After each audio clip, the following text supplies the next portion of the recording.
इतिहास में ना कुछ पल ऐसे होते हैं जो सब कुछ बदल के रख देते हैं। आज हम एक ऐसी ही लड़ाई के बारे में बात करने वाले हैं जिसने भारत का नक्शा हमेशा हमेशा के लिए बदल दिया। जी हाँ, ये है पानीपत की पहली लड़ाई। और ये सिर्फ एक लड़ाई नहीं थी, ये तो एक क्रांति थी जहां दिमाग ने ताकत को मात दे दी। जरा सोचिए, एक तरफ है सिर्फ 12,000 सैनिक और उनके सामने खड़ी है 1,00,000 सैनिकों की विशाल फौज। ये कोई लड़ाई नहीं, ये तो एक नामुमकिन सा मिशन लगता है ना? तो सबसे बड़ा सवाल यही उठता है कि ये हुआ कैसे? इतनी छोटी सी सेना ने इतने बड़े साम्राज्य को हरा कैसे दिया? चलिए आज इसी रहस्य से पर्दा उठाते हैं। ठीक है, तो चलिए सीधे चलते हैं उस दिन पर। तारीख थी 20 अप्रैल 1526 और जगह थी पानीपत का मैदान। ये वो दिन था जब दो दुनियाएं एक दूसरे से टकराने वाली थी। और बात सिर्फ सैनिकों की गिनती की नहीं थी। लोदी के पास 1,000 जंगी हाथी थे, मतलब उस जमाने के जिंदा जागता टैंक समझिए। और बाबर, उसके पास एक भी नहीं था। देखकर तो यही लगता है कि ये लड़ाई शुरू होने से पहले ही खत्म हो चुकी थी। लेकिन सवाल ये है कि ये लड़ाई हुई ही क्यों? देखिए, हर बड़ी लड़ाई के पीछे कोई ना कोई राजनीतिक कहानी जरूर होती है। तो आइए समझते हैं कि उस समय दिल्ली सल्तनत के अंदर चल क्या रहा था। असल में दिल्ली सल्तनत अंदर से ही बिखर रही थी।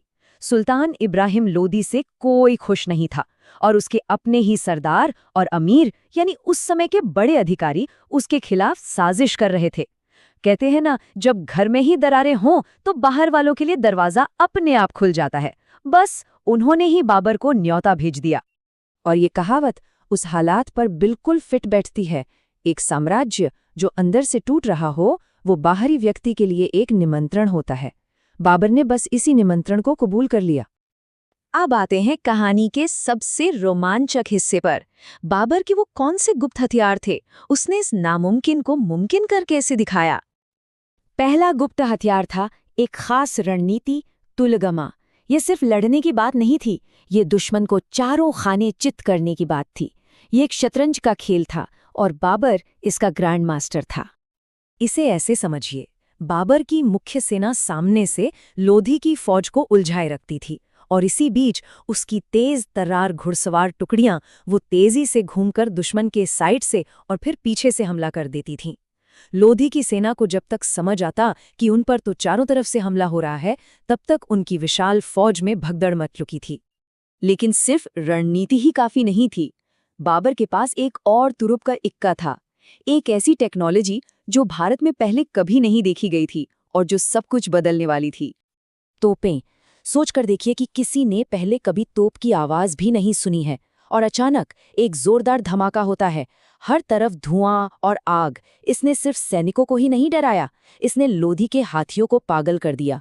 और देखते ही देखते लोधी की सबसे बड़ी ताकत उसकी सबसे बड़ी कमजोरी बन गई। इस एक जीत के जो नतीजे हुए वो बहुत गहरे और दूर तक जाने वाले थे। ये सिर्फ एक सल्तनत का अंत नहीं था, बल्कि एक नए युग की शुरुआत थी। चलिए देखते हैं कि इसने इतिहास को कैसे मोड़ दिया। ये एक तस्वीर पूरी कहानी बयां कर देती है।